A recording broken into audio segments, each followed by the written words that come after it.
Welcome to Wife Cheating Story. I hope you have an enjoyable and relaxing time listening. Let's get started. Welcome back to my channel. Before we begin, let me know where you're tuning in from down in the comments. And if you enjoy this story, don't forget to subscribe and turn on notifications so you never miss our next tale. On an autumn afternoon at the University of New Mexico, a crisp wind, carrying the unique chill of the Albuquerque desert, swept across the maple trees in front of the main library. Elliot stood leaning against a brick wall, his posture quiet and observant, his gaze drifting over the students hurrying past. A tidy military-style jacket hugged his sturdy frame, a testament to the man he was, disciplined, principled, and always ready. He was waiting for a friend from his unit to discuss a military communications project when he first saw Erica. She was a girl with light brown hair and curious eyes, struggling with an armful of books on economics and business management, a faint weariness on her face. He wasn't sure what impulse drove him, but he approached and offered to help carry her load. That single moment opened a new chapter in their lives. Neither of them could have known that the foundation they were about to build, seemingly so solid, would one day begin to crack. At the time, Elliot was serving part-time in the National Guard. The university had awarded him a scholarship for his outstanding performance in military engineering, and he had chosen to major in computer science to prepare for a broader future after his service. Erica, meanwhile, was a final-year business major, dreaming of a successful career and the admiration that came with it. They happened to join the same startup club and, before they knew it, became inseparable. Every evening after class, Elliot would drive Erica back to her dorm in his old Jeep. They talked about everything work, dreams, the time Elliot almost passed out from heat stroke during training, the time Erica got scolded by a professor for being late. In their eyes, those evenings seemed to stretch on forever. After 3 years together, they decided to get married. Their wedding was simple, attended only by close family and friends. Elliot was a quiet man who disliked fanfare. Erica just wanted a meaningful day, memorable without being ostentatious.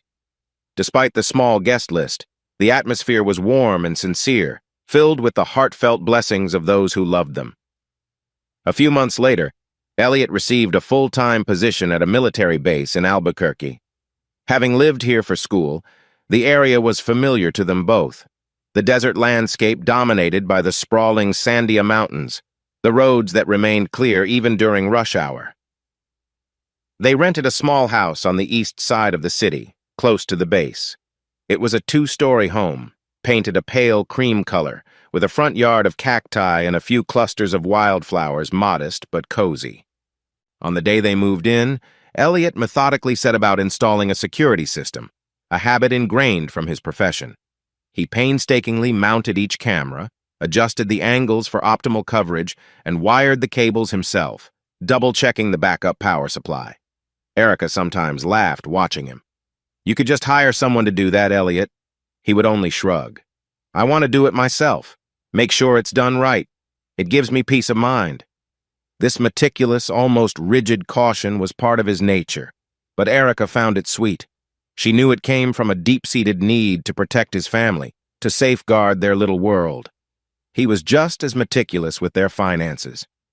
Each month, he drew up a budget, setting aside money for savings and investments, and a separate small fund for Erica to take certification courses or attend business seminars. He also quietly purchased a premium health insurance policy for her, fearing she might get sick or have an accident. Erica often teased him, "You act like I'm made of glass."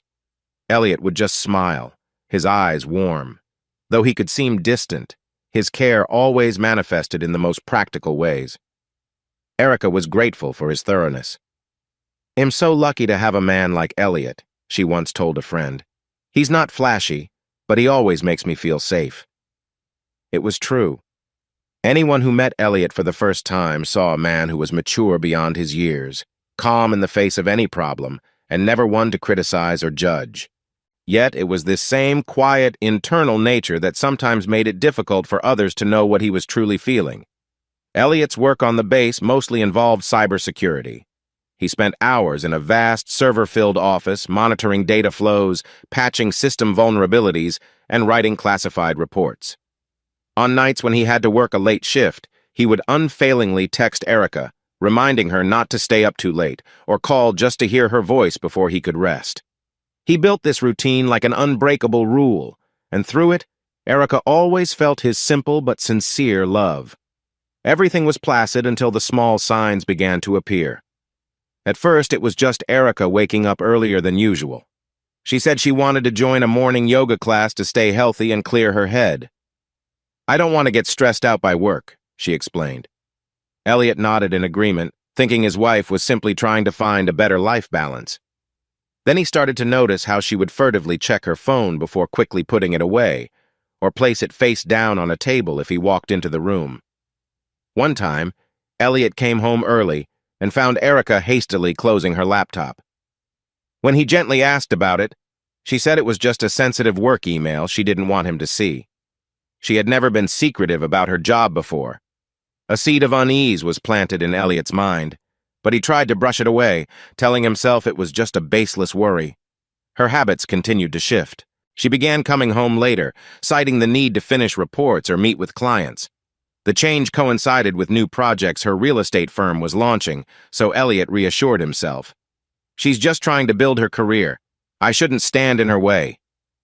Occasionally, a nightmare would jolt him awake in the middle of the night. He would turn to see Erica sleeping soundly, her phone under her pillow, set to vibrate. He'd gently touch her shoulder, feel her familiar warmth, and remind himself to trust her. But his mind wrestled with unanswered questions. A cold draft slipped through the window, carrying a chill that felt like a vague premonition. What if the suspicions in his mind were not so baseless after all? Was Erica hiding something from him?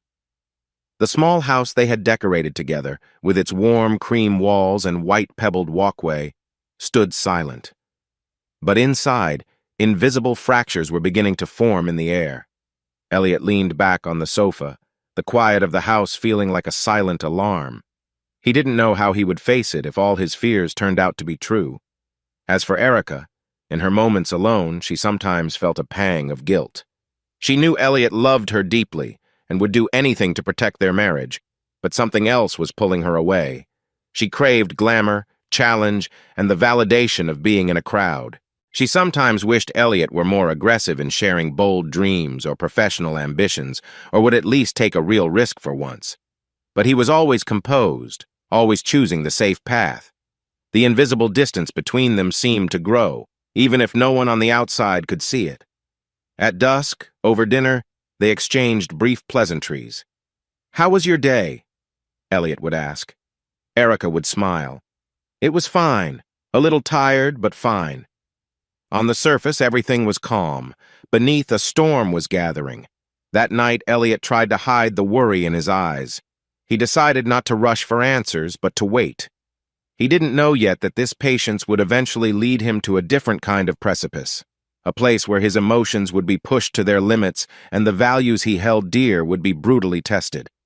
But for now, as Erica turned off the living room light and closed the door, Elliot just sat there in the darkness, his hand resting on his wedding ring. A faint smile crossed his face, mingled with the bitter taste of foreboding. The next morning, after Erica had rushed out of the house, Elliot brewed a cup of coffee and opened his laptop to check his work schedule at the base. Just as he was about to get up and change, his phone rang. It was his best friend from college. "Did you hear?" His friend's voice crackled through the phone. "Erica's real estate company just got a new CEO. I hear he's a real heavy hitter." The news itself didn't surprise Elliot. In the world of real estate, changes in senior leadership were common. But he hadn't expected the new CEO to be Arthur Brennan, a man of both renown and notoriety. Arthur had made headlines for his messy divorce, which ran parallel to a series of audacious property deals. Elliot closed his laptop and drove to the base, his mind adrift. The morning briefing dragged on as officers discussed network security and data leaks. Elliot focused on presenting his solutions, but a part of his mind kept drifting back to Erica. She used to share all her work struggles with him, but lately, she had fallen silent. Once again, he pushed the thoughts aside, burying himself in his work to escape the self-inflicted torment. Late in the afternoon, Elliot shut down his monitor and drove home. The streets of Albuquerque were sparse with traffic. the sunset blazing, pouring liquid fire onto the asphalt that cut through the sun-scorched hills. When he arrived home, the garage was empty. Erica wasn't back yet. Usually she would text if something came up, but today, his phone was silent. At 8 o'clock, the sound of an engine pulled into the driveway. Elliot was sitting in the brightly lit living room, the worry now clearly etched on his face. Erica walked in, her work dress slightly rumpled, her high heels seeming to amplify her exhaustion. Instead of seeming apologetic, she offered a polite smile. "Sorry, I had a welcome party for the new CEO. You know, Arthur Brennan, he's really impressive." Elliot nodded slowly. "I was just worried about you. Did you have dinner?" "I had a little something at the office," Erica replied, glancing quickly at her phone before slipping it into her purse. Elliot stood up and poured her a glass of water. In the corner, a lamp cast a soft, yellow glow. Noticing the faint dissatisfaction on his wife's face, he asked, "How are things at the company?" Erica crossed her arms, her voice a mix of excitement and unease. "Arthur is so driven. He has this vision to expand the market, wants to develop luxury condos for the business elite. I've been chosen for the core team, which might mean more travel." Elliot offered a supportive smile. "Sounds exciting. Just remember to take care of yourself." Erica fell silent for a moment. He was just too calm, which left her feeling vaguely disappointed. She had hoped for more surprise, or at least a detailed curiosity from him, but Elliot just offered a few words of caution before sinking back into his usual quietude. She leaned against her chair, half wanting to tell him everything Arthur had said, and half feeling too weary to bother. She felt as though Elliot was a spectator on the sidelines of her life, rather than a partner sharing in her ambitions and excitement. The next day, Erica left for work earlier than usual. She blamed an early morning meeting, but Elliot noticed she had packed a gym bag, saying she was going to her yoga class before heading to the office. He didn't ask any questions. He just nodded, said goodbye, and drove to the base. The feeling of suspicion in his gut grew thicker, but he maintained his quiet demeanor, like a soldier in hiding, waiting for orders. At Erica's company, the arrival of Arthur Brennan was like a fresh storm. He was handsome, with salt and pepper hair and a confident smile, always shaking hands with employees while offering praise that felt perfectly tailored. Everyone was whispering about his divorce, about how his powerful ex-wife had made the proceedings a bitter and public spectacle. Erica found herself intrigued by Arthur's aura of a man who had lived. One day in a meeting, he looked directly at her and smiled. "I see leadership potential in you. Keep developing it." It was a simple sentence, but it filled Erica with a surge of pride, as if someone had finally seen the ambition she kept hidden inside. That evening, the company hosted another party to celebrate the new CEO. In the elegant restaurant, Arthur moved between senior managers, and then, raising his glass, he walked over to Erica. "Congratulations," he said, his tone formal but warm. "I hope you'll join me on the upcoming business trip to Santa Fe. We'll be discussing the luxury condo project." "Yes," Erica replied. "I would be honored." Late that night, when Erica returned, Elliot was still awake, sitting in the living room with his laptop. The faint scent of coffee hung in the air, a sign of fatigue rather than a desire to stay awake. "Everything okay?" he asked quietly. She couldn't hide the radiant look in her eyes. "It was great. He told me today that I have leadership potential." Elliot nodded softly. "I'm happy for you," was all he said. He could have asked for more details, but he didn't. Elliot's silence began to change Erica's perspective. She started to wonder if she was stunting her own growth by being with a man who had so little ambition. She began dedicating more of her time to the company, arriving early and staying late. The key to success, she believed, was to earn the trust of Arthur, a man who, with a wave of his hand, could elevate her to a new level. Meanwhile, Elliot remained focused on his cybersecurity work, his military reports, and the family's financial planning. One morning, Erica returned home at dawn, claiming she had gone for a run and then to her yoga class. Elliot glanced at the clock. It was far too early. He caught the scent of an unfamiliar perfume on her, mixed with a faint trace of cigarette smoke, something she had always hated. He pictured her in another place, with other people, and the thought settled in his chest like a lead weight. Still, He said nothing.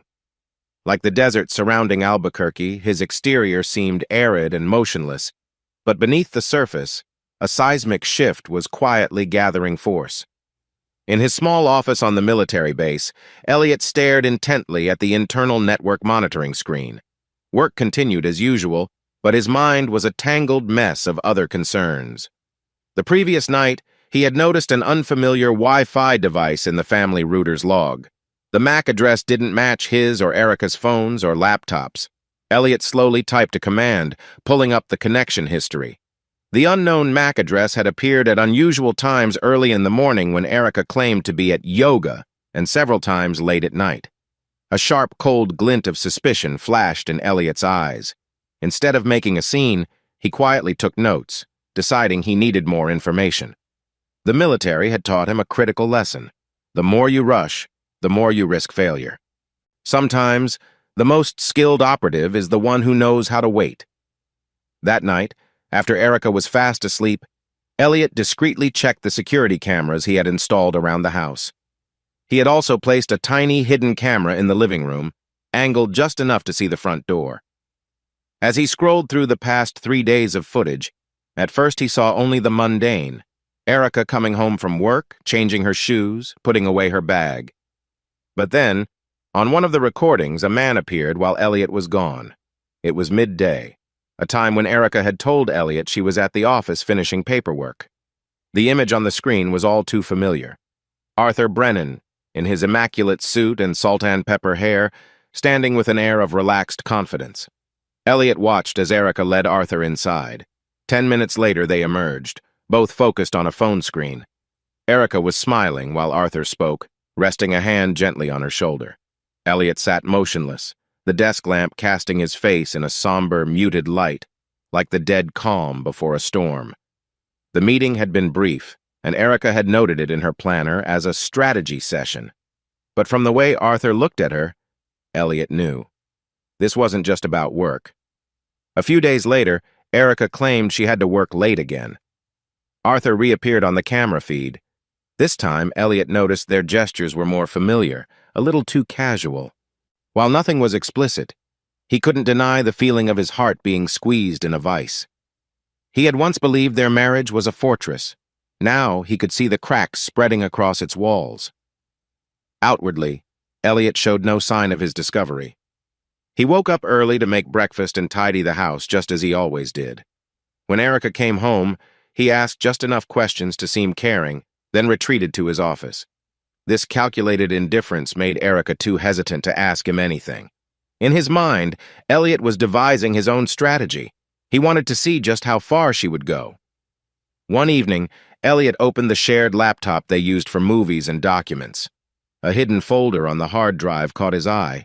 He tried a few passwords based on combinations Erica often used, and within minutes, it opened. Inside were undeleted emails with no attachments, but their content raised his suspicions. At a glance, they looked like work correspondence. But Elliot noticed a strangely encrypted section in one message. With his technical skills, he easily decrypted it using a specialized tool. The message appeared, "I'll arrange it. Just keep this between us. You deserve so much more." Though the sender wasn't named, Elliot knew who it was. The phrase, "deserve so much more," was classic Arthur, the kind of promise he whispered to subordinates to inspire loyalty. It was just a short email, but the smoldering ember of suspicion within Elliot instantly burst into flame. He quietly closed the laptop, leaned back in his chair, his mind spinning with thoughts of revenge, pain, and disappointment. Then, he reminded himself to stay calm. He opened his private journal and wrote a few lines. "I could blow it all up, confront her, make a clean, sharp break.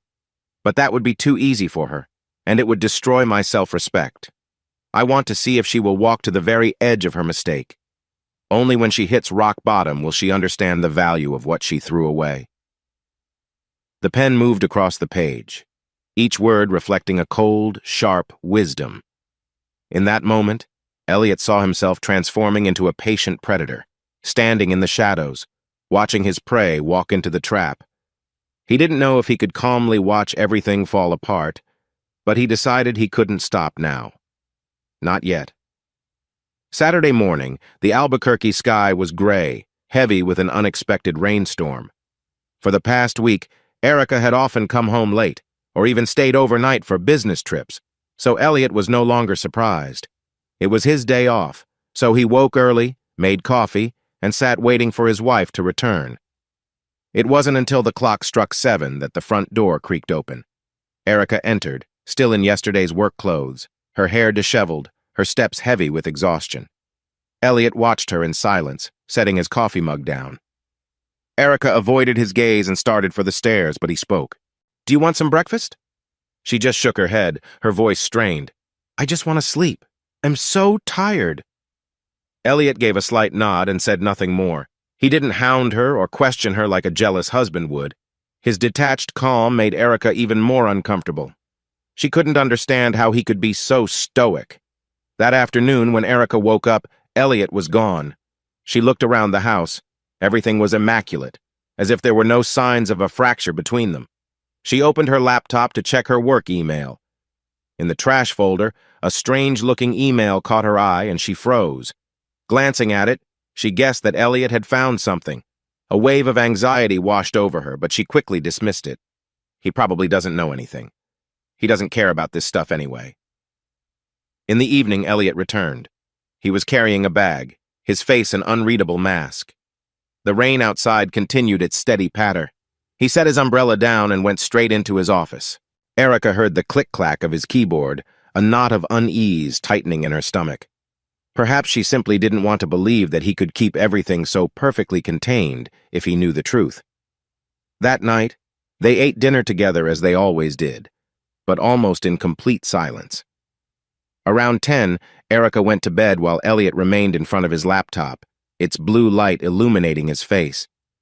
He re-examined an email fragment that Erica had forgotten to encrypt. In it, she and Arthur discussed arranging a private room at a hotel for their next business trip. The words were enough to send a fresh wave of pain through him, but Elliot's lips remained pressed into a firm line, his eyes dark. Near midnight, when Erica's soft snores filled the room, Elliot crept out to the living room with his laptop. He used another decryption program to dig deeper into the chain of emails sent from her account. There was nothing explicit, but the suggestive language made it clear their relationship was far from professional. His heart wanted to scream, but he only placed his hands silently on the keyboard, his gaze like ice. Around 2 in the morning, he closed the laptop and picked up his journal. He added a single short line. "I know everything, but I want to see how far she'll go." He sank into the sofa, listening to the rain lashing against the roof. The thought of exposing it all flickered in his mind. But then, memories of their years together, of the deep love and trust he had so painstakingly built, held him back. He refused to become a pathetic man, wailing and blaming, or to lose his dignity over someone who was no longer worthy of it. Elliot looked at the clock. It was past 2:30. Sleep would not come. He sighed, remembering the first time they met, Erica's radiant smile on campus, the first time she had said, "I trust you," as he was about to leave for military training. All those beautiful memories played out like a slow-motion film, making the present feel all the more bitter. Outside, the downpour continued, each drop a cold sting against his heart. He imagined the road ahead. In a dark corner of his mind, a voice whispered, "Just wait. Let her bring about her own consequences."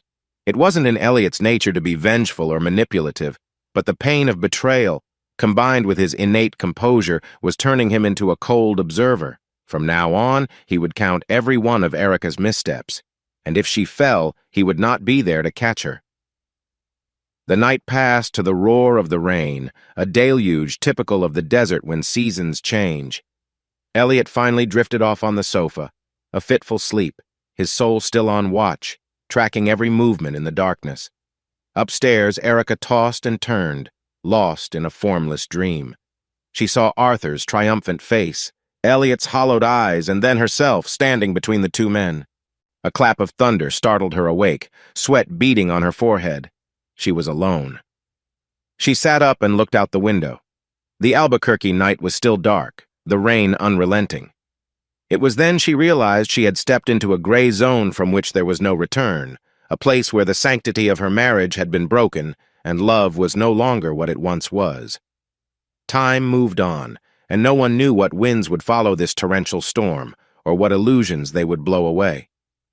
For Elliot, the hurricane in his heart had only just begun.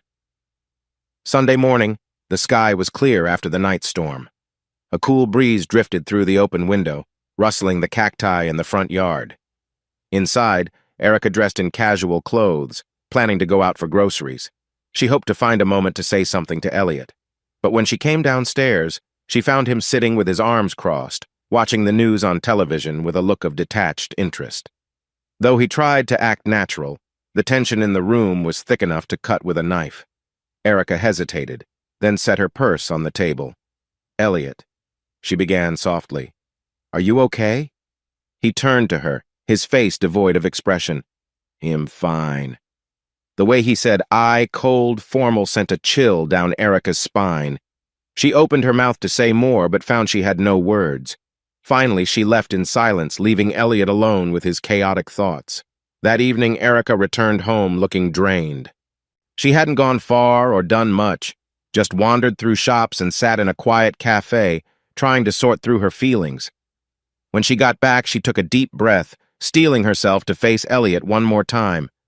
She entered the passcode and walked into the living room. Elliot was already standing, looking directly into her eyes. "Is there something you want to tell me?" he asked. This time he used a more familiar tone, but his voice was still chillingly calm. Erica couldn't escape his gaze, and her heart was a mess. The premonition of a final, devastating blow terrified her, though she tried to appear strong. She cleared her throat. "Elliot, I wanted to say, I don't feel like myself anymore. I feel like we're not on the same path. I need the freedom to grow." She spoke in broken sentences, but it was enough for Elliot to understand. He nodded, as if he had been waiting for this moment for a long time. She continued, I think we should take some time apart, or separate. Honestly, I'm not the girl you married." The air froze. Elliot took a step forward, his voice steady. "I see. I understand." Those two words, "I understand," were all it took for a deep unease to wash over Erica. She received no resistance, no outburst of emotion. He was supposed to be angry, to demand answers, to yell. Instead, Elliot simply replied, his expression like that of someone watching a photograph fade to gray. "So, is there anything you want to say?" Erica blurted out. Elliot shook his head gently. "Nothing. I had a feeling you would choose this path." A storm of confusion and disappointment engulfed Erica. She had braced for a fight, or at least a confrontation that would clear the air, but there was nothing. His placid acceptance made her question herself. Doesn't he love me anymore? She wondered. Or is he just so tired that he's letting go? Elliot turned and walked upstairs to pack a few things. A moment later, he came back down and handed her a folder. "Here are the house documents, bank papers, all the related stuff. You can keep it. It'll stay somewhere else for a while." Erica stared at the folder in her hands, a sense of shock mixing with guilt.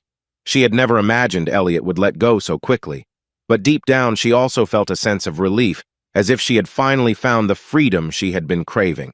She bit her lip. Thank you." Elliot didn't answer.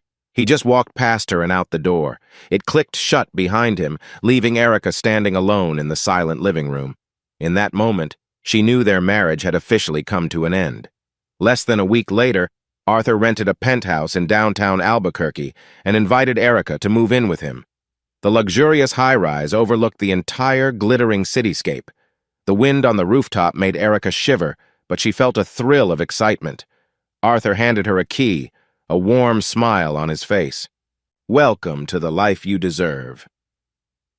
Stepping into the sprawling penthouse, with its marble floors and expensive imported furniture, Erica felt like she had entered another world, the complete opposite of the modest house she had shared with Elliot. Arthur gave her a tour, pointing out the high-ceilinged living room, the gleaming kitchen, and the small bar stocked with exotic liquors. Finally, they stood on the large balcony, where Arthur poured her a glass of wine, his eyes full of confidence. "I want you to understand, this is the life you should have," Arthur said, his hand gently touching hers. "Don't worry about anything else, including your past. You'll take care of everything." In that moment, Erica felt all her desires being fulfilled. She looked down at the streets below, where the cars were as small as toys, and felt she was finally on top of the world. Arthur promised her trips, lavish dinners, and limitless opportunities for advancement. It was the paradise she had always imagined. They quickly settled into a life together. Arthur took her to private events and parties with the city's business elite. Dressed in expensive gowns, Erica confidently stood by the side of a powerful man. She reveled in the feeling of being noticed, admired. Everything she had felt was missing with Elliot: the adventure, the thrill of the chase, the feeling of being in the spotlight was now hers in abundance. However, amidst the glamorous crowds, Erica sometimes noticed Arthur asking her to maintain a certain distance. "Don't post pictures of me online," he would say. "I'm still finalizing my old divorce and I don't want any drama." A vague sense of unease would prickle at her, but she quickly dismissed it. "Hez just being cautious," she told herself. "His position is important." Weeks passed, and Erica grew accustomed to the opulent lifestyle, the meetings with major partners, the luxury cars. Arthur would sometimes disappear abruptly, claiming he was on a business trip, but he usually returned with an expensive gift as compensation. She sometimes felt a pang of loneliness, but she would quickly get swept up again in the whirlwind of luxury. One late evening, as Erica sat on the sofa looking out at the city, she thought of Elliot. She remembered him meticulously cooking a simple dinner and saying, "I want us to save so we can invest later." At the time, she'd found it boring, but now, in the cold emptiness of the penthouse, she suddenly recalled the warmth of those days. Just then, Arthur returned, shattering her memories with a smile and another expensive gift. Erica closed her eyes, temporarily forgetting her doubts. Soon, however, Arthur began making strange requests. He discouraged her from coming to the office whenever she pleased, saying, "It's a competitive environment, full of jealous people. It's best if you avoid stirring things up." He started to control how she dressed and who she met. Though it bothered her, Erica tried to convince herself, he's only doing this because he cares about me. As more time passed, she grew used to Arthur being away on business trips every few days, leaving her alone in the magnificent apartment. She sometimes invited friends over to show off the decor, but they gradually grew distant, uncomfortable with the lifestyle gap or wary of the rumors surrounding Arthur. She became more isolated, more dependent on him. The line between love and dependency began to blur. Meanwhile, in another part of the city, Elliot heard the news through mutual friends. He knew Erica had moved in with Arthur. A part of him felt a sharp pain, but another part felt a sense of relief, as if a heavy stone had been lifted from his neck. When a friend asked, "How do you feel about her leaving?" Elliot just gave a faint, wry smile. "There was nothing left for me to hold on to. It was her choice." Though he appeared indifferent, Elliot wasn't completely detached. He would occasionally check social media, but noticed Erica rarely posted about her new life. He knew that kind of secrecy was likely Arthur's doing. A hint of irony touched his eyes. A hidden paradise. How interesting. The late autumn wind was colder than usual, sweeping through the lit-up streets of Albuquerque. Erica drove back to the penthouse after a long day. Arthur had told her he was on an urgent business trip to Santa Fe, but she had just received a notification that his credit card had been charged at a high-end restaurant right here in Albuquerque on the same day, and at the same time he was supposedly out of town. She sat numbly at the large dining table, staring at the numbers on her screen, her heart pounding. Scenarios flashed through her mind, but she still wanted to believe he just had an unexpected meeting, that he wasn't deceiving her. She remembered the similar lies she had once told Elliot and shuddered. Was history repeating itself? She decided to call Arthur, but the line was busy. With a sigh, Erica went to the dressing room. She noticed a shirt Arthur had forgotten to have laundered.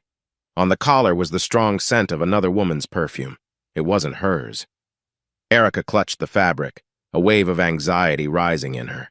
She remembered all her late nights, her excuses of yoga and business trips to Elliot, and suddenly realized she was on the receiving end of the same deceit. 2 days later, when Arthur returned, Erica tried to act as if nothing was wrong, but inside she was burning with anger. The moment he walked in, she confronted him. "Where have you been for the past 2 days?" Arthur raised an eyebrow, setting his bag down.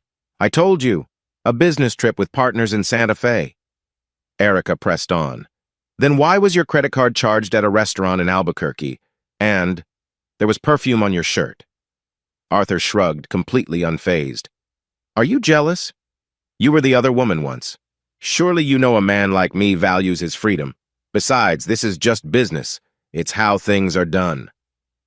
Arthur's casual words were like a knife to Erica's heart.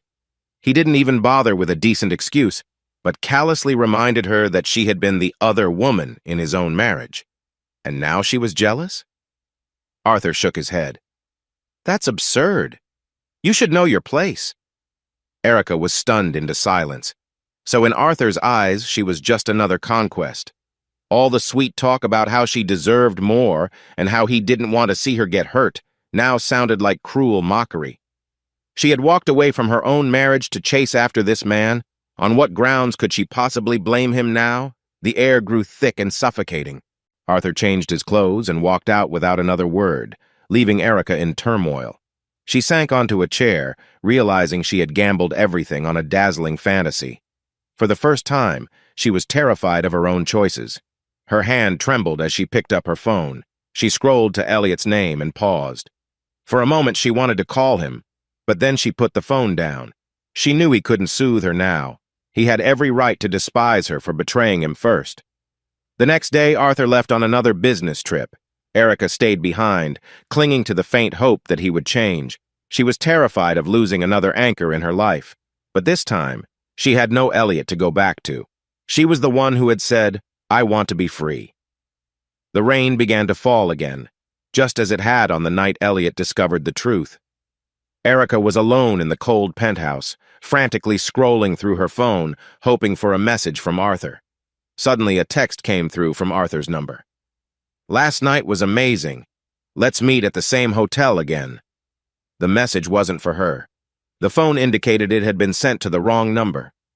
Erica's heart seized. There was no longer any doubt. Arthur had someone else, maybe many others, just as he'd had when he first came to her. Shaking, she called him, but the call went straight to voicemail. Tears welled in her eyes.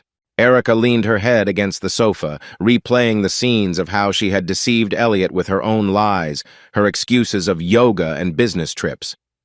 Now, the same lies were echoing from Arthur. What she had thought was true love was just betrayal wrapped in a glamorous package. Helpless, she dialed Elliot's number. It rang a few times before he answered, his voice calm and low. "Hello? I was wrong," Erica sobbed. "Can you please talk to me?" There was a pause. Then Elliot replied, "Am busy." The short sentence was like a slap to her face. He hung up immediately. On the other end of the line, Elliot took a deep breath. There was nothing more to say. He put his phone down and turned back to his desk, where a detailed plan for moving to California was displayed on his screen. He had been waiting for this day, the day he could leave all the old memories behind and start over. Erica broke down, her cries echoing in the empty room. She suddenly realized her entire world was collapsing. Arthur was no longer an anchor. Elliot wanted nothing to do with her. The family and friends she had pushed away were no longer there for her to lean on. There was no one left to call, nowhere left to hide. Late that night, Arthur unexpectedly returned to the penthouse and looked at Erica with cold eyes. "Why are you still crying? You're old enough to understand what we are." "You lied to me!" she screamed. "You said it was only me, but you have. Other people." Arthur shrugged. "You betrayed your husband. Don't play the saint." They descended into a bitter argument. Finally, Arthur raised a hand threateningly. "Don't make a scene. You think anyone will believe you if you go public? You came here willingly. I didn't force you." Erica recoiled in horror, seeing Arthur's vicious, cruel nature fully exposed for the first time. There was no trace of the charming, sweet man he once was. She realized with terror that she was trapped. This was the result of a chain of mistakes she herself had started, blinded by ambition, betraying a true love, and putting her faith in a man who was unworthy of it. After that night, Arthur left for good, closing all the accounts he had once let her use.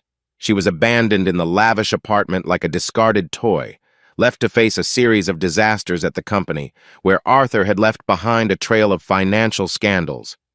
Erica was so desperate she tried to call for help, but no one was willing to answer. Night fell, and the city still glittered with lights, but for Erica, they held no meaning. She stood by the towering plate-glass window, feeling for the first time a fear of heights and a fear for the life that had just plummeted into the abyss. When a memory of Elliot flashed in her mind, the pain was sharper than ever. She once had a man who loved her with all his heart, and she had thrown him away without a second thought. In the distance, the rain began to subside. The sound of the wind whispered through the darkness, a soft, chiding voice. "This," it seemed to say, "is the price." The sky over Albuquerque was a startling cloudless blue, with ribbons of white cloud draped across the Sandia Mountains, casting a pure, summer-like light on the world below. Erica made her way down the bustling street, her steps heavy, and stopped at a small cafe next to her old office. She sat outside, her hand moving to fix her messy hair. A few stray strands kept falling against her cheek, making her feel fragile and exposed. A luxury car pulled up to the curb. A tall woman emerged, her eyes hidden behind dark sunglasses. A pencil skirt hugged her trim figure, and the sharp click of her high heels echoed on the pavement. She carried herself with an elegant pride, an unspoken declaration that she had faced enough in life that nothing could make her flinch again. Erica looked up. At first she didn't recognize the woman, but then she removed her sunglasses, revealing a sharp, intelligent face. Her eyes were weary but burned with a fierce light. It was Lillian Brennan, Arthur's ex-wife, or more accurately, his soon-to-be official ex-wife. Lillian approached, her voice slow and measured. "You're Erica, aren't you?" Erica nodded, a cold dread creeping up her spine. She managed to gesture for Lillian to sit. Though she didn't know Lillian's purpose, she had a sinking feeling it had everything to do with Arthur. Lillian crossed her arms, looking directly at Erica, not bothering to hide her disdain. "I've heard of you. Once upon a time, I was in your seat." The words were vague, but they put Erica immediately on guard. She chose her words carefully. "Are you saying Arthur left you too?" Lillian let out a short, sharp laugh like the flick of a knife.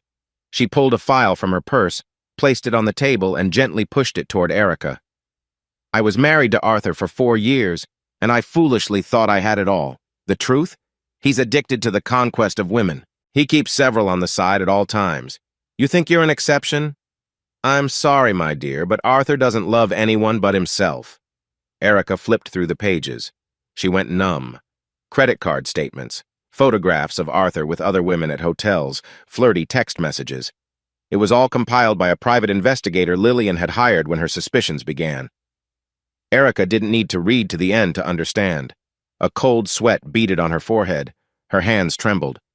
I didn't know, She couldn't finish, her voice catching in her throat. The image of the sophisticated Arthur, the man who had promised her a brilliant future, was now grotesquely distorted. She replayed all the times he'd said, "I don't want you involved in any drama," or "You're special," and the words tasted like acid. Lillian leaned back in her chair and took a cigarette from its case, but didn't light it. She just rolled it between her fingers, her gaze unwavering.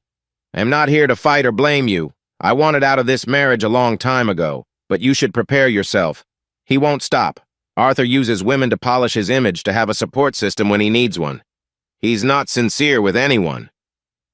Erica clutched the papers, her heart feeling like it was being torn apart. She forced herself to ask, "So, what do you want from me?" Lillian put her sunglasses away, her eyes narrowing. "Nothing. I just thought you deserved an early warning, so you don't have to pay too high a price. I tried to message you, but it seems Arthur blocked all channels of communication. So I came here in person, to help you see him for who he is. Whether you leave or stay is up to you. I used to think I'd feel satisfied knowing the woman who replaced me was being cheated on by him too. But seeing you like this, I just feel sorry for you." A light breeze blew past, carrying the scent of cold, milky coffee. Erica lowered her head, unsure how to react. Her mind drifted back to the days with Elliot, a man who had always respected her, loved her, and patiently endured her. And what had she received in return for leaving him? Betrayal, lies, and cold calculation. Lillian stood up, brushed a strand of hair from her face, and sighed. Life has a way of being fair, sooner or later. I hope you make a wise choice. With that, she walked away, leaving Erica frozen in a vortex of thoughts. It was a full 20 minutes before Erica could bring herself to leave the cafe. She walked out onto the street, clutching the file. Her vision blurred as tears threatened to fall, but she bit her lip, suppressing the pain. The Albuquerque summer could be brutal. The heat felt like it could scorch the skin, no different from the harsh reality now bearing down on her. Halfway down the block, she collapsed onto a bench and slowly went through the photos again. Arthur was a textbook playboy. The luxury watches, the late-night parties, his arm around a parade of different faces. She had just been one link in his chain of amusement. I traded a peaceful marriage, she asked herself in anguish. A husband who never once deceived me. For this? Suddenly her phone vibrated. A text from an unknown number. Hi, it's Lillian. I forgot to mention, if you need anything, let me know. A piece of advice. Don't believe a single excuse he gives you. Erica turned off the screen, her hands clenched into fists. She never imagined she would end up in a situation like this. She used to scoff when people talked about karma, but now it was clearly knocking at her door. She let out a sharp breath, stood up, and crossed the intersection toward the penthouse. What was she going to do? Confront Arthur? Question him? Or continue to be blind, waiting for the day he would cast her aside for good? Right now, every option seemed shrouded in darkness. As she stood before the familiar, towering building, she looked up at the glass reflecting the sky and felt incredibly small. The paradise Arthur had promised her had become a cold, desolate place, its ugly side now fully exposed. She took a deep breath, adjusted her bag, and told herself she had to walk inside with her head held high. For what purpose? She didn't know, but at the very least, she couldn't continue to cower like a loser. The doorman recognized her and gave a polite nod. She waited for the elevator in silence, Lillian's last words echoing in her mind. Life has a way of being fair, sooner or later. And Erica suddenly understood that this was probably just the beginning of that fairness. The next afternoon, Erica stepped into the penthouse living room, her shoes still damp with rain. A rare, torrential downpour had hit Albuquerque, and the humid air made the arid city feel dark and oppressive. She tried to towel-dry her hair, her heart heavy with the memory of her meeting with Lillian. Part of her wanted to call Arthur and throw the evidence in his face. Another part of her hesitated, afraid of being berated or worse, being thrown out on the spot.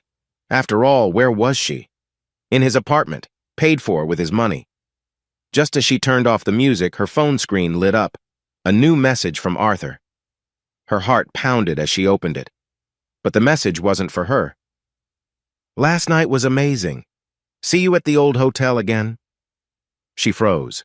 The message was from Arthur's number, sent to her, but the recipient's name was hers. It was clearly a misdirected text. She knew he had multiple SIM cards and contact numbers. Mistakes were easy to make. But the irony was that this one mistake exposed everything. A sharp pain seized her chest. She sank to the floor, her memories flooding back. An image of Elliot appeared, the kind, quiet man who protected her, who took care of everything. She had lied to him to chase a new adventure. She had said she was going to yoga or on a business trip, all to hide her meetings with Arthur. Now Arthur was using the same tactics on her, only this time.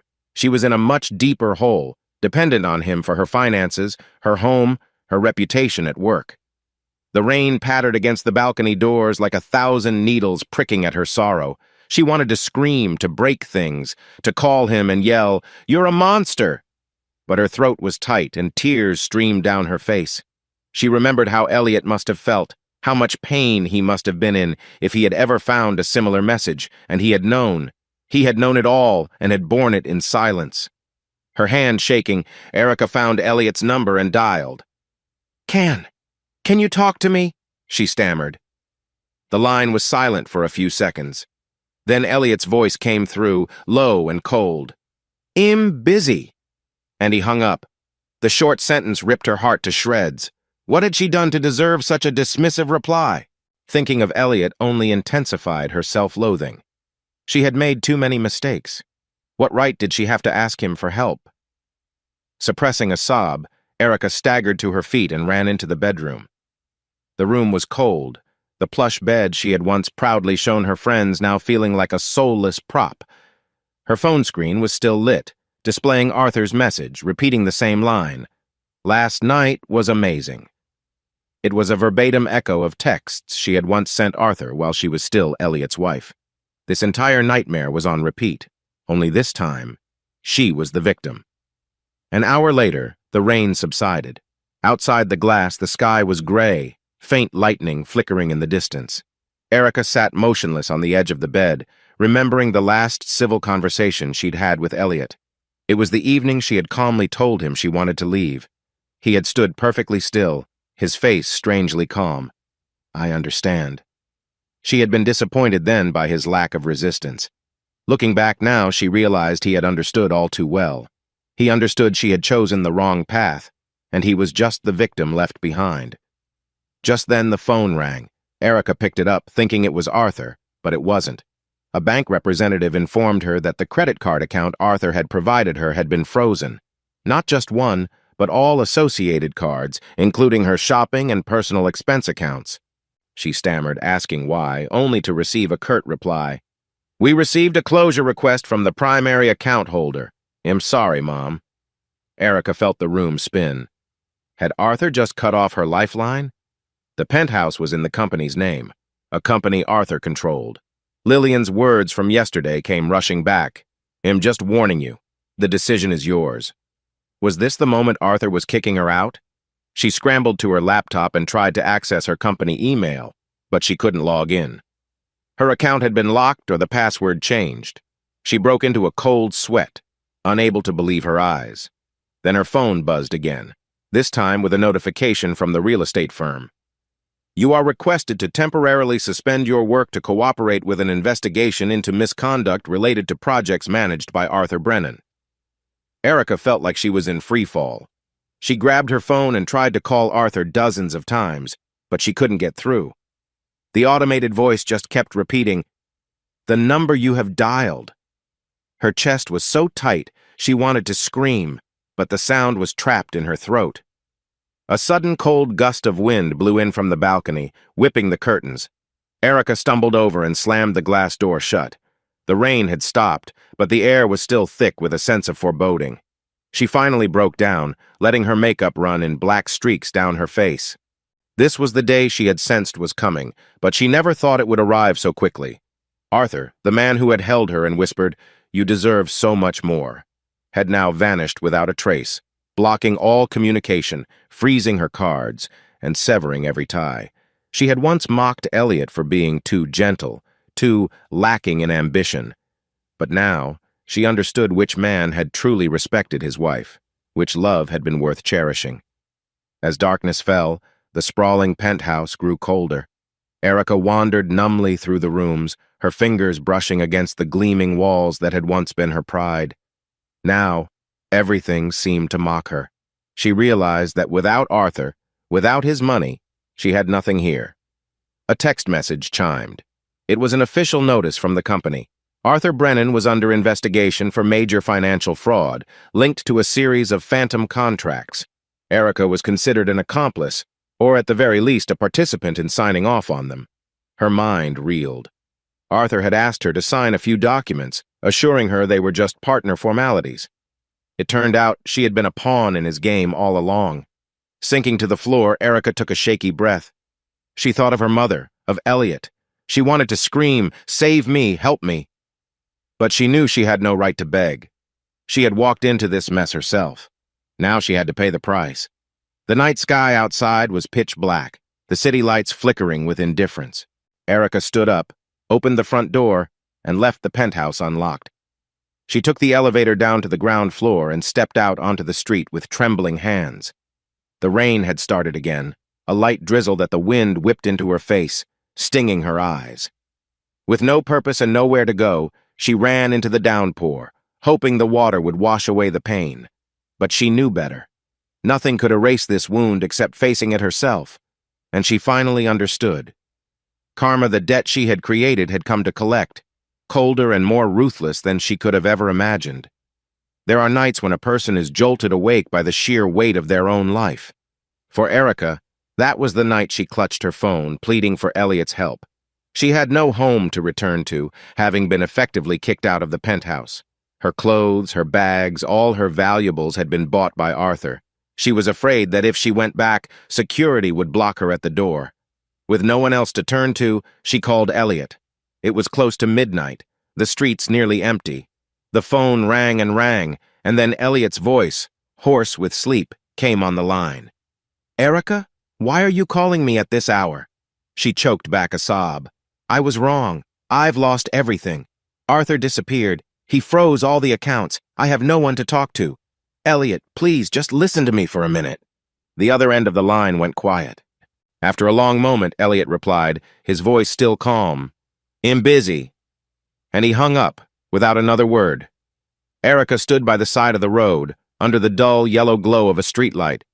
She felt as if someone had just doused her with ice-cold water.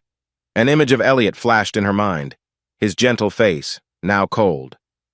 "I'm busy." She knew he probably wasn't busy at all. He just didn't want to get involved.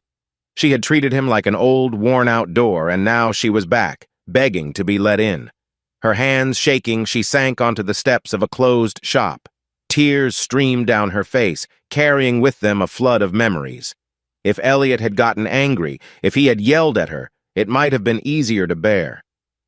But his indifference proved that there was no longer any space for her in his heart. Meanwhile, in another part of the city, Elliot tossed his phone onto the table and sat in silence, a map of California spread out before him. He stared at the red-marked location, San Diego, where he would be starting his new job as a civilian cybersecurity expert in a few months.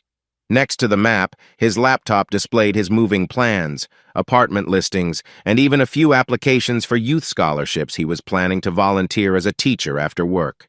He tried to immerse himself in his plans, but Erica's voice still echoed in his mind. In truth, he wasn't busy at all. He simply had no desire to spend any more time on her. He knew what she had done, and he knew he owed her no pity. The old wound had never fully healed, but he had learned to face it with a quiet calm. Tonight, for the first time, he felt a sense of relief in rejecting her plea for help. It wasn't because he was heartless, but because he had made the decision to cut the cord for good.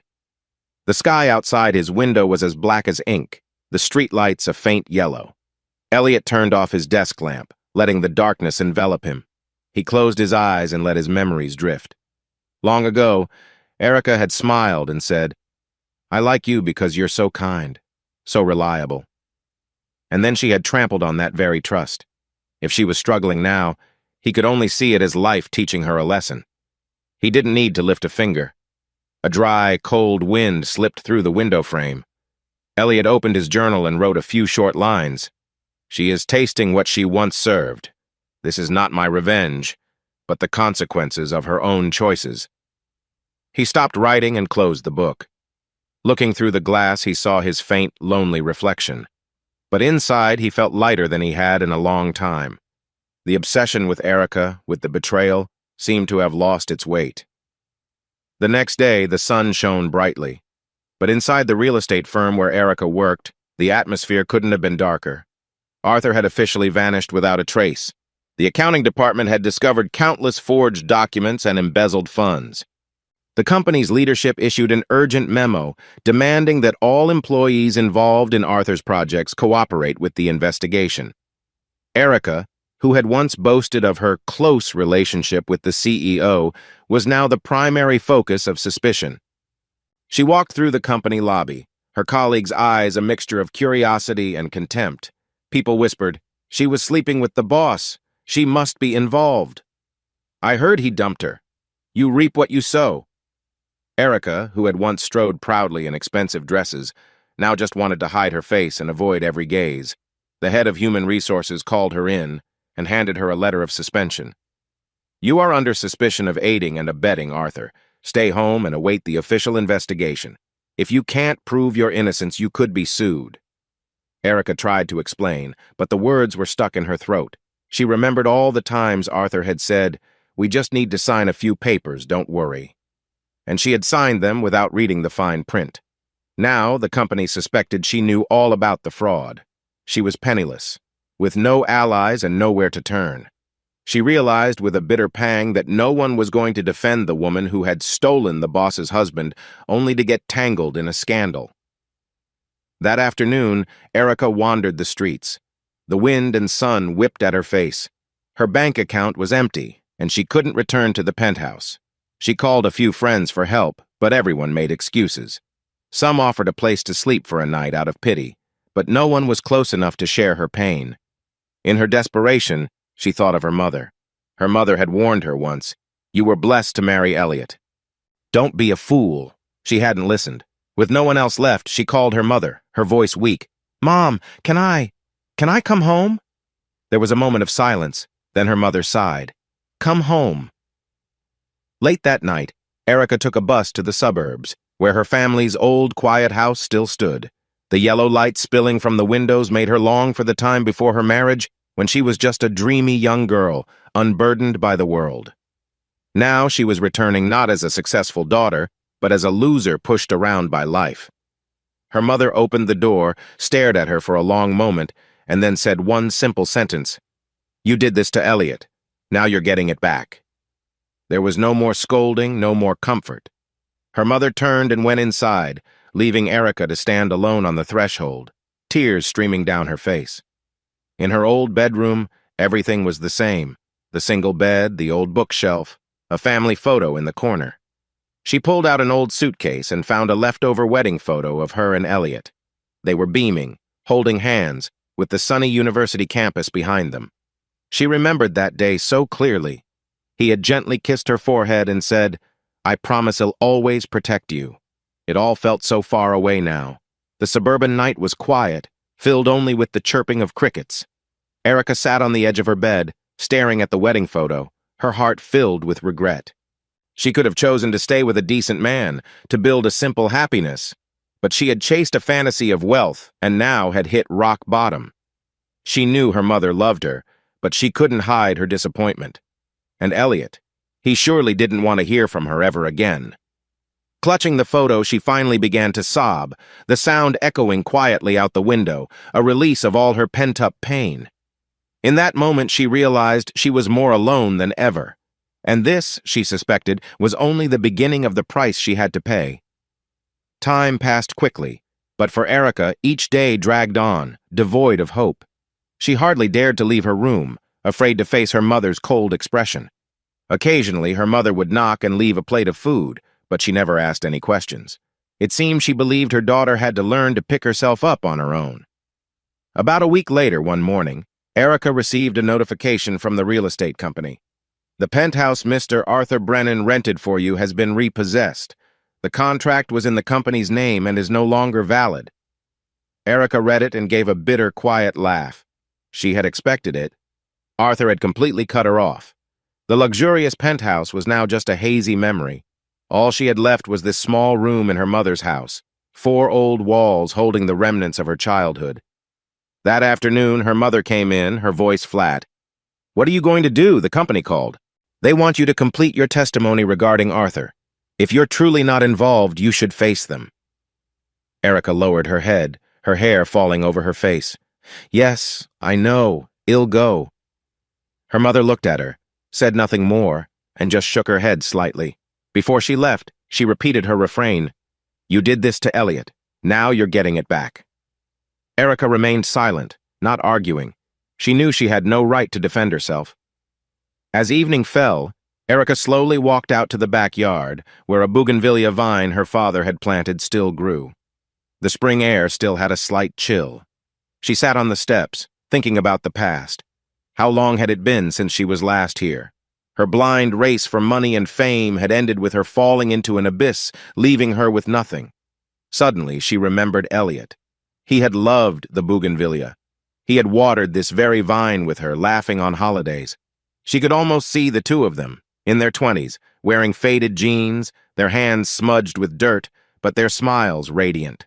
She was startled by her mother's voice from the window. "Dinner's ready." Erica went inside quietly and saw a simple meal on the table. Her mother didn't ask if she enjoyed it, nor did she scold her. The silence was suffocating.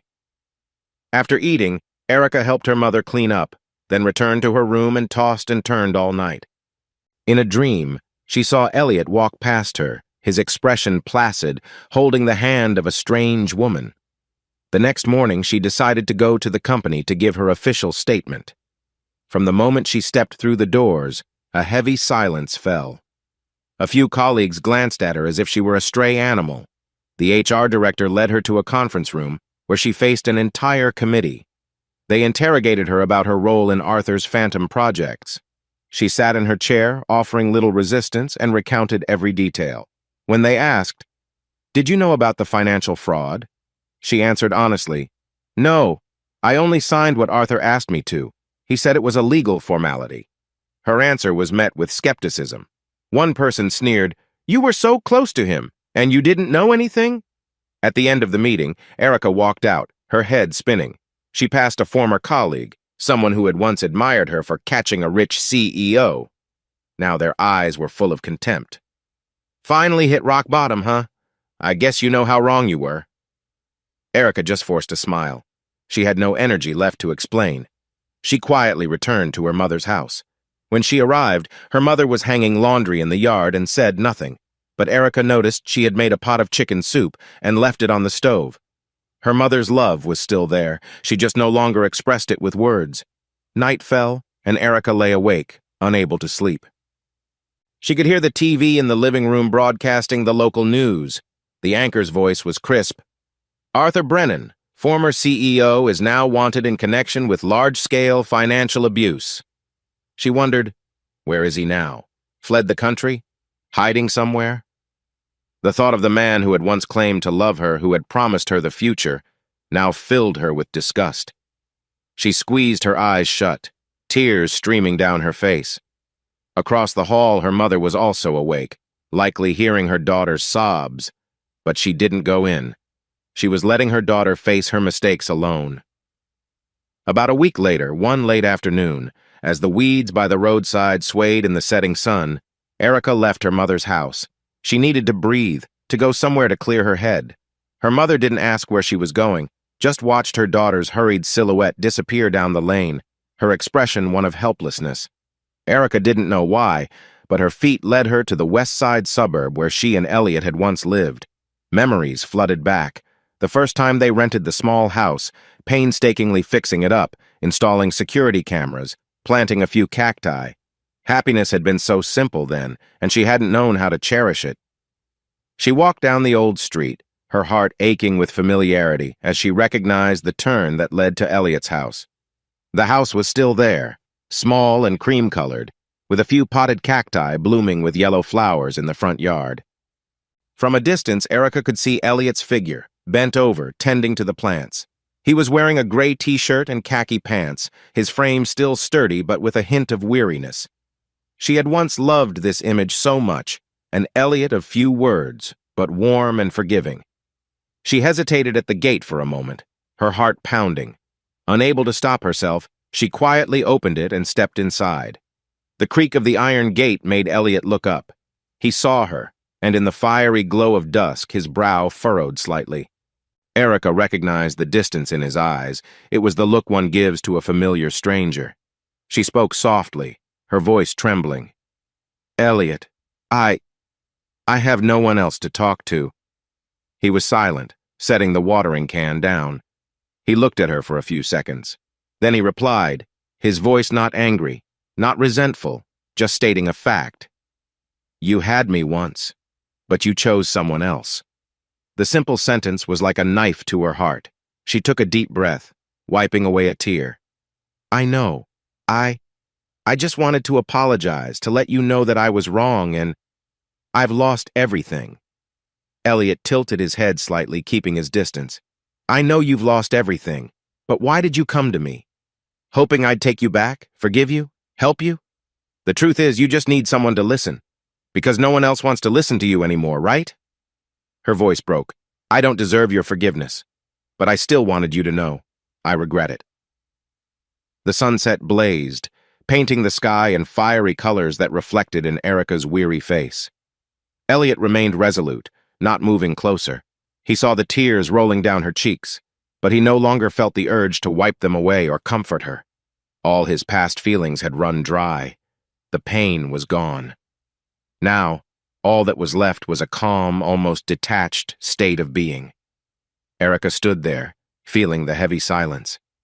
The evening sun shone on her red-rimmed eyes, and the gentle wind tossed her hair. She suddenly saw it clearly. Elliot was now an impenetrable fortress, and she had no ticket to enter.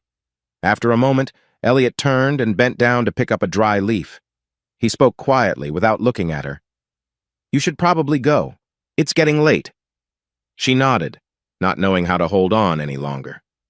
Without a goodbye, she turned and walked back to the gate. Elliot's silhouette remained in the yard, unmoving. As Erica closed the gate, she heard the front door shut firmly, as if closing off everything for good. She knew it was too late to ask for his trust and love back. When she returned home late that night, she lay flat on her bed, her tears spent. She couldn't blame Elliot. She had destroyed everything with her own hands. A cold wind blew through the window, carrying the scent of the bougainvillea from the yard. She numbly remembered what he had said that evening. "You had me once, but you chose someone else." The words echoed in her mind, etched like an indelible mark. A few days later, the scandal involving Arthur exploded in the local press.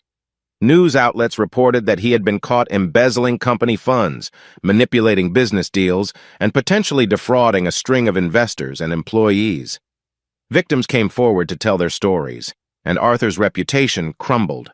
A television report showed federal investigators raiding his old office, seizing computers and files. Erica was sitting in a cheap diner where she had found a meal she could afford. The air was filled with the clatter of cutlery, the smell of fried food and stale liquor. Her eyes were fixed on the wall-mounted TV, watching a special report on the Arthur Brennan case. The anchor said excitedly, "We have rumors that Arthur Brennan is currently in hiding in another state, using a false identity." Other customers commented in awe, many cursing Arthur's name. Erica lowered her head, feeling her face burn as she heard their whispers. She remembered boasting to her friends that she had entered the world of the elite, doted on by a generous CEO. Now, it was all a joke. Taking a bite of her bread, she was suddenly reminded of Daisy, her daughter with Elliot. Since the day she had left them for Arthur, their mother-daughter relationship had been severely damaged. Daisy was cold, rarely answering her mother's calls. In truth, Daisy had been living with Elliot all this time. Though she was now a grown, independent woman, she had always been especially close to her father. Erica, in her chase for a new life, had slowly forgotten her role as a mother. She picked up her phone, wanting to text Daisy, but she typed and deleted the words, not knowing how to start. Daisy, Mom was wrong. Would she even read it? After her meal, Erica wandered the familiar streets. She stopped at a rundown public phone booth. Her own phone service had been cut. She dialed the number for Daisy that she still knew by heart. It rang twice before her daughter's voice answered. "Hello?" Erica's voice trembled. "Daisy, it's Mom." Daisy was silent. Erica stammered. I want to see you. Just for a few minutes. I know you're angry with me. I am sorry." Daisy's voice was hard. "You hurt Dad. You left with someone else. Why are you coming back now? I don't want to hear it. Don't call again." With that, Daisy hung up. The dead dial tone pierced Erica's heart. She leaned against the phone booth, tears falling. No one on the street noticed. They were all busy with their own lives. On a corner, a large billboard advertised a luxury vacation, the kind she had once dreamed of. Now, it just seemed to mock her. Feeling like she was going mad, she started walking aimlessly. Night fell, the streetlights flickering on. She remembered Daisy as a little girl, toddling after her, clinging to her skirt, chattering with questions. Her heart tightened. What did I do to make her hate me so much? Then she answered her own question. I disappeared from her life. I chose another man. It was wrong from the start. Days turned into nights and Erica had nowhere to go. Old friends ignored her and acquaintances kept their distance. The company had officially suspended her, pending the investigation. Her family consisted only of her mother, who didn't forbid her from staying but didn't encourage it either. Erica had become a nightmare for everyone. One evening, she went to a grimy bar for a cheap beer. Amidst the cigarette smoke and blaring music, she saw a short news clip about Arthur Brennan on the TV screen. The old photo of a smiling Arthur was now tarnished. Next to him was a young girl with a naive face, her arm linked through his as they entered a hotel in Nevada. It was shaky, candid footage, but clear enough for Erica to recognize Arthur's build. A reporter said, "This may be Arthur's new girlfriend, a decade younger than him." Seeing that, Erica felt sick. She bitterly swirled her beer, her head spinning, remembering every promise Arthur had made, every hug, every kiss. Now the woman who replaced her was the same, only younger, more naive. All his promises of, "You're the only one," were clearly lies. That kind of love was nothing but a passing breeze. Whoever believed in it would be swept away. She stood up and left the bar, the smoke stinging her eyes. Her old phone was dying. She bit her lip and started walking when she saw a pawn shop. She had nothing of value to pawn, but then she remembered the one thing she might have left, her old wedding ring. It was laughable. She couldn't even remember where she had put it. She wandered into a cheap fast food joint, bought a hamburger, and ate it alone in a dark corner. The TV was still on, updating the Arthur scandal. Occasionally, other customers would glance at her, seeming to recognize her face from the news. She kept her head down, finished her food, and slipped out of the restaurant. The night had turned suddenly cold. She crossed the street and melted into the shadows, wanting only to escape from the entire world. That night, Erica returned to her mother's house, her hands ice-cold, her hair matted with sweat. She quietly entered her room and closed the door. In a drawer, she found a piece of paper and an old pen. She couldn't go on living with this torment, this regret, with no one to confess it to. So she decided to write a letter to Elliot, the only man who could possibly understand the pain she was carrying because he had carried it too. Her handwriting was shaky at first, then gradually became clearer. She poured out everything: the nights Arthur had abandoned her, her losses, her remorse, her fear of the company investigation. She wrote, "Elliot, I've lost everything. You know, I've realized there's nothing worse than understanding you were wrong, that you destroyed your own happiness, and now it's beyond repair. I lost my home, my job, my self-respect, and more importantly, I lost you and our daughter. I know you have nothing left to say to me, but please allow me to say, I'm sorry. I know I don't deserve any compassion, but I still want you to know, if I could go back, I would never have left you. Rest assured, I'm not begging you to take me back. I only hope that one day you will read these lines and understand that I have truly woken up. You were never punishing me. Life itself made me pay the price.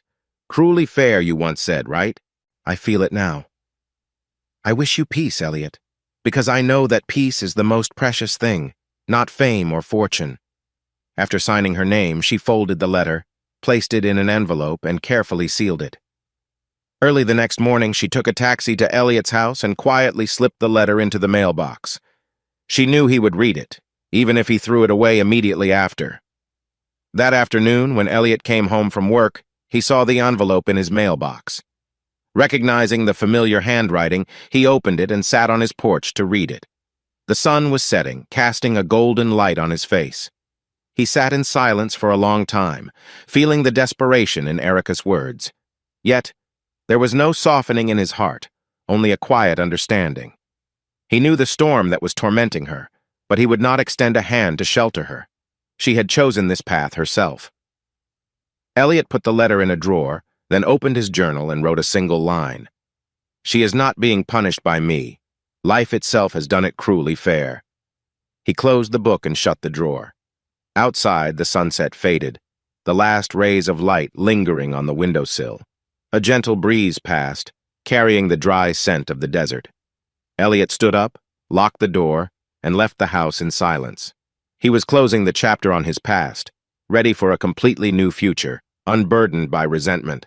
Albuquerque's dry heat continued. The traffic grew heavier as the days shifted into early summer. Elliot stood in the middle of the airport, a small suitcase in hand, his gaze distant as he looked through the tall glass windows at the Sandia Mountains in the distance. Today, he was officially leaving his military post and moving to California to start a civilian career. No more uniform every day, no more night shifts in the server room. Instead, he had accepted a position as a cybersecurity expert for a private defense contractor, with a salary that would allow him to live comfortably and, more importantly, give him the freedom he had long craved. Before heading to the airport, Elliot had visited his old house one last time, clearing out his belongings. He left his cacti with a neighbor and dismantled most of the security system. In the end, only a few small mementos remained. He had also sent a text to Daisy. "Dad is heading out. Come visit California when you have time." Daisy had replied, "He'll be there, Dad. Don't worry." On the drive out of the city, Elliot felt an urge to visit the hill where he had proposed to Erica. There, under the vast sky, he had knelt and offered her a ring, promising a lifetime of love. Now he was returning not to wallow in painful memories, but to set himself free. He parked his car by the side of the trail. Elliot climbed to the top of the hill and was met by the familiar dry wind. The grassy slopes were as golden as they had been that day, dotted with a few purple wildflowers stretching toward the sun. He took a deep breath, remembering how Erica had cried with joy, throwing her arms around him after he'd said, "I want to protect you for the rest of our lives." Now, the sharp pain of that memory had faded, leaving only a hint of nostalgia that brought a faint smile to his lips. He pulled the wedding ring from his pocket. It was still the same simple gold band with a small stone.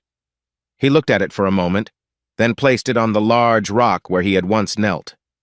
In a private ritual of liberation, he whispered, "Goodbye." Then he turned and walked down the hill without looking back. For the first time, his heart felt truly light. He had held onto the ring for too long, a symbol of a past he couldn't quite let go of. Now, by leaving it in the place where everything had begun, he was closing the circle. Driving onto the highway, he saw a sign for the airport just a few miles away. Taking a deep breath, he drove on, determined to step into his new chapter. The wind blowing through the car window sent a few old papers flying around the cabin, and he let out a small laugh. Just like the past, flying away, he thought. California greeted Elliot with a warm, sunny sky and a sea breeze drifting in from the Pacific. He landed at San Diego International Airport, the salty air a stark contrast to the arid desert of New Mexico. The private defense company had arranged temporary housing for him in an apartment complex not far from the office. Upon arriving, he quickly unpacked, checked his email, and prepared for his first day of work. On his first morning, he went to the office dressed in a neat button-down shirt instead of his uniform. At the reception desk, people greeted him with friendly smiles, complimenting him on his professional look. Elliot replied politely, feeling a new sense of joy. Here, there were no rigid military protocols, no regular target practice or physical training. He would focus on his expertise in cybersecurity, working with the company's advanced network security systems. Around mid-morning, Elliot went for coffee on the company campus. He was holding a hot latte, admiring his new surroundings, when a woman's voice came from behind him. "Excuse me, are you Elliot? Elliot Jackson?" He turned and recognized Lillian Brennan, the woman who had come to warn Erica about Arthur. But now, she lacked her former spikiness. Instead, she wore an elegant business dress, her hair in a neat bun, her face still carrying a trace of weariness. Elliot was momentarily stunned. "Lillian, what are you doing here?" Lillian gave a wry smile. "I was just hired as a supervisor in the legal department. I didn't expect to see you here." Elliot nodded, surprised and curious. "I just transferred here for a cybersecurity position. What a coincidence." The two of them stood under a palm tree in the courtyard, making small talk. Lillian was polite, asking about Elliot's new life and avoiding any mention of Arthur. Elliot, in turn, respected her privacy and didn't bring up Erica. They talked only about work, the beautiful California weather, and the different work environment. They occasionally laughed at some small detail, and the initial strangeness between them began to fade. Before they parted, Lillian suggested, "How about we grab coffee sometime to celebrate both of us starting a new job?" Elliot hesitated, then agreed. They went to a nearby coffee shop. The space was cozy, with brick walls, soft yellow lighting, and the smell of freshly baked bread. Lillian sat across from him, stirring her cappuccino. "Actually," she said, "after I separated from Arthur, I came to California to live with my sister for a while. I only recently applied for this job. I guess it really is a small world running into you." Elliot nodded, feeling surprisingly at ease. There was no blame, no connection to Arthur between them. Now they were just two people who had been hurt by the same man. Lillian still had a sadness in her eyes, but she was facing her new life with a resilient strength. He admired her for that. Before they left, Lillian smiled faintly. "Thank you for the coffee. I don't think we need to rush into becoming best friends, but if you ever need any legal advice or just want to take a walk, I'm here." Elliot replied, "Thank you. Same here.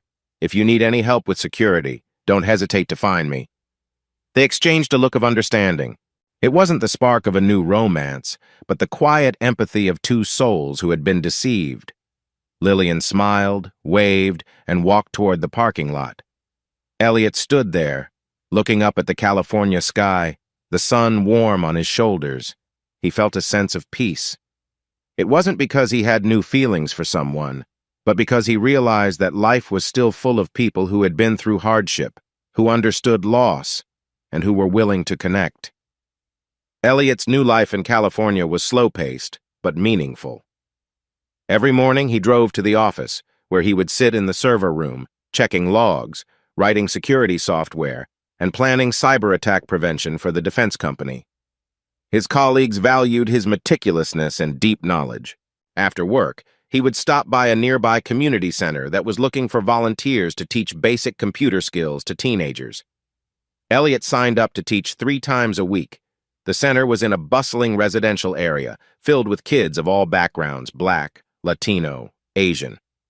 He walked into the small classroom and saw a dozen old computers connected to the network and a group of restless kids waiting.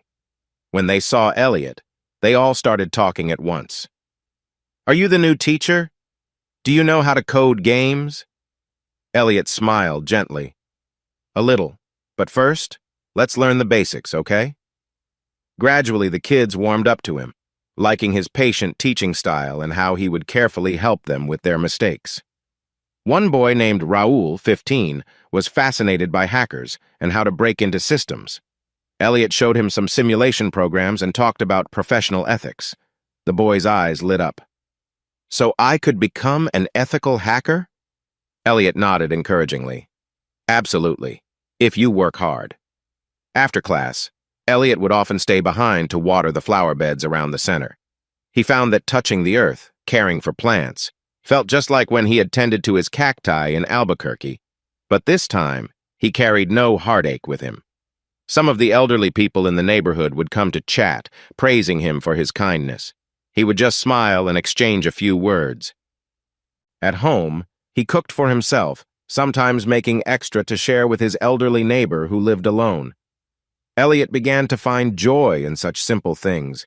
He also started learning to play the guitar, practicing chords each evening, sometimes singing quietly to soothe his soul.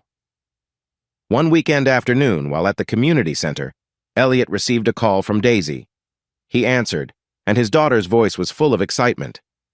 "Dad, I just got a small scholarship for a graduate research program. I miss you so much. I think I'll fly over to visit you this summer." Elliot smiled, his voice full of pride. "That's wonderful. I am so proud of you. I'll be waiting. When you come, I'll take you to see the ocean." Daisy hesitated. "Dad, I also wanted to ask how Mom is. I haven't been in touch with her, but sometimes I still wonder if she's okay." Elliot sighed softly. "I'm not sure. Your mother is probably still trying. But don't feel guilty. Everyone has to take responsibility for their own decisions. I'm sure your mother will manage on her own." Daisy was quiet for a moment, then said softly, "I understand." The call ended on a warm note. Elliot looked at the students playing in the yard and felt lucky to have maintained such a close relationship with his daughter. Even though his marriage had fallen apart, he hadn't lost his bond with his child. He was silently grateful to Daisy for always valuing him. That afternoon, As he left the center, a gentle ocean breeze carried the faint scent of salt. On his way home, he saw Lillian pulling into the supermarket. She stopped and waved. "Shopping?" she asked. Elliot nodded. They went into the store together, sharing stories about work. Elliot talked about his class, and Lillian talked about the complex legal cases she was handling. Lately, the tension in Lillian's face had eased. She smiled more, occasionally even making a joke. When they left the supermarket, she waved goodbye, and Elliot realized he no longer felt awkward or hurt. Their shared past with Arthur was just a thread connecting them, but now that thread was loose. They were just two colleagues who respected each other, with no expectations or demands. That night, Elliot sat on his apartment balcony, strumming a few chords on his guitar. The notes echoed in the air, mingling with the distant sound of the waves. He smiled, feeling that life was more beautiful than ever. Even the deepest wounds could heal, as long as one knew how to find their way back to peace and quiet. 1 year later, the California sun was still bright, casting long shadows from the palm trees lining the streets. Elliot returned to his living room after getting the mail. He tore open an elegant-looking envelope, his eyes curious. Inside was a wedding invitation. The surprise, it wasn't from Erica, but from Daisy. His beloved daughter was getting married. Her fiancé was also a student, whom she had met at university. Elliot read the invitation, a proud smile touching his lips. Daisy had included a small handwritten note. "Dad, I really want you to be there on my special day. I love you more than anyone in the world." The wedding took place in a lovely garden on the outskirts of Santa Fe, a location halfway between states, convenient for Daisy's friends to attend. Elliot wore a dark suit, his hair neatly combed. He stood in the space, which was filled with fresh flowers, and watched his daughter, radiant in her white wedding dress. The little girl who used to trail behind him was now about to become someone's wife. He felt his eyes sting.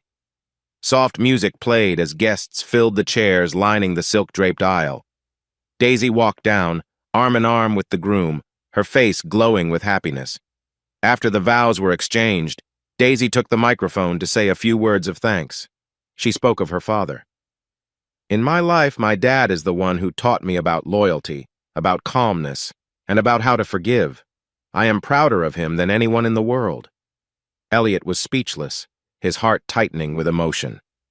Applause erupted, and he looked at his daughter. Their eyes met, conveying a message of pure love. The reception that followed was warm and unpretentious. Elliot sat in a corner, raising a glass to Daisy's friends. Suddenly he saw Lillian approaching. She had also come, as she knew Daisy through work. She wore a pastel pink dress, her face bright and happy. "Congratulations on becoming a father-in-law," she said with a smile. Elliot laughed and clinked glasses with her. Life was full of surprises. From their shared pain over Arthur, they had met again and become friends. Now, with Arthur no longer between them, with no resentment for the past, there was only a future worth cherishing. Elliot stepped out into the yard to breathe in the fresh afternoon air as the sky began to turn a soft shade of dusk. He looked at the peaceful scene, the sound of laughter and celebration drifting from the garden. The bride and groom were taking photos, the guests were beaming, and flowers and music were everywhere. He watched the last golden rays of sun on the horizon.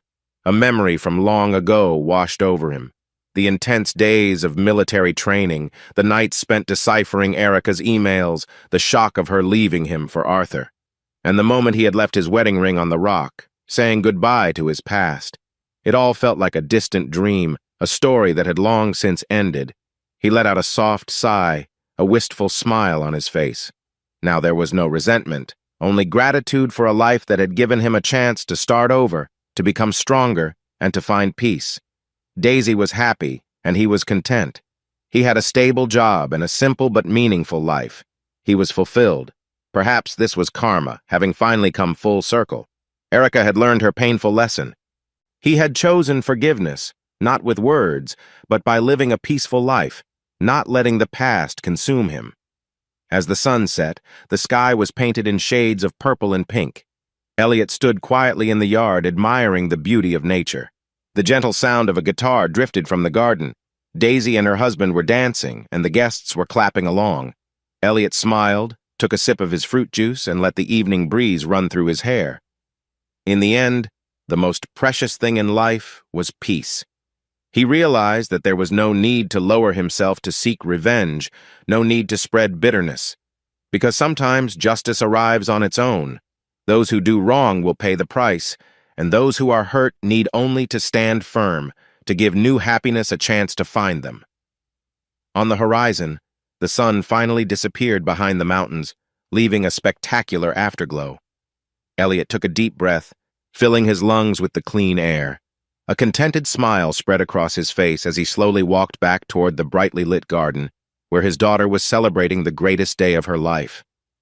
A new chapter was beginning, and Elliot felt his soul expand, serene and unbound.